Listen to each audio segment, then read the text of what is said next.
गर्विष्ठ भुंगा. कोणे एकेकाळी एका जंगलात एक भुंगा राहत होता. सगळे त्याच्या सौंदर्याची तारीफ करत असत. त्या भुंग्याला आपल्या सौंदर्याचा खूप गर्व होता. एक दिवस इकडे तिकडे फिरत असताना त्यानं एक हत्तीचं पिल्लू पाहिलं. तिकडे जाऊन तो हत्तीच्या पिल्लाच्या कानावर बसला. अरे कोण आहे? आहे सगळ्यात सुंदर भुंगा. मला नाही ओळखत तू? बघ माझ्याकडे, मी किती नाजूक आणि सुंदर आहे. माझे पंख बघ किती सुंदर आहेत. तू बघ किती जाडा भरणा आहेस. ओ, तुला भेटून आनंद झाला. हत्तीच्या पिल्लानं नम्रपणे उत्तर दिलं. कुठे चालला आहेस तू? सगळीकडे आणि कुठेही नाही. मी तुझ्यासारखा नाही.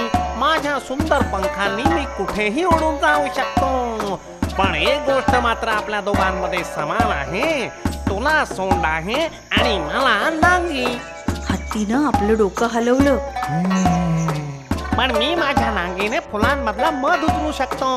तू तसे करू शकतोस का? आता सांग कोण श्रेष्ठ आहे?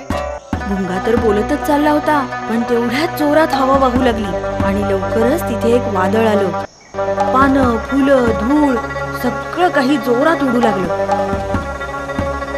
छोटासा भुंगा जास्त वेळ टिकू नाही शकला. एका क्षणात तो वादळात वाहून जाऊ लागला.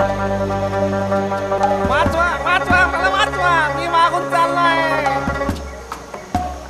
हत्तीच्या पिल्लानं त्याला वाचवण्याचा खूप प्रयत्न केला, पण तोपर्यंत भुंगा वादळामध्ये वाहून गेला होता आणि हत्तीचं पिल्लू ते आपल्या 4 पायांवर आपलं अवजड शरीर पण निर्मळ हृदय घेऊन तिथून निघून गेले. निर्मळ मन सौंदर्यापेक्षाही श्रेष्ठ आहे.